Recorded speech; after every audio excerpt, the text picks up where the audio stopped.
Ayon sa batas ng Pilipinas, ang mga nahukay na kayamanan, kabilang ang mga treasure mula sa mga kuweba o iba pang lugar, ay maaaring kukumpiskahin ng gobyerno at may mga mahigpit na regulasyon na kailangang sundin ng mga treasure hunters.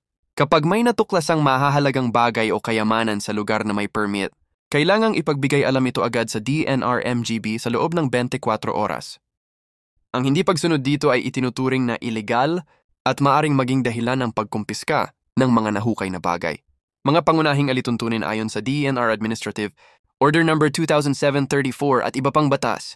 Treasure hunting ay nangangailangan ng permit mula sa Mines and Geosciences Bureau, MGB, na may kasamang technical work, program at environmental work.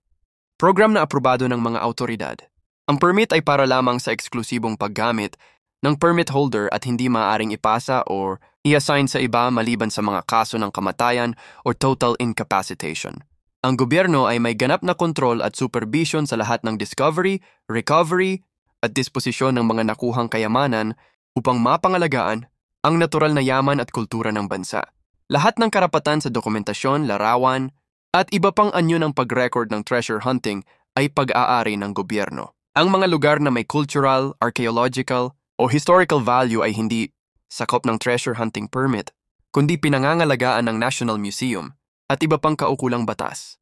Ang mga treasure hunters ay may responsibilidad sa rehabilitasyon ng lugar at maaaring maparusahan o mawalan ng permit kapag lumabag sa mga kondisyon ng permit o batas. Sa madaling salita, kahit na may makuhang kayamanan, ito ay pag-aari ng Estado at kailangang ipasa sa gobyerno. Bilang bahagi ng pambansang yaman, yung mga treasure hunters ay may mga legal na obligasyon at limitasyon upang maprotektahan ang yaman ng bansa at maiwasan ang ilegal na panghuhukay at pag-angkin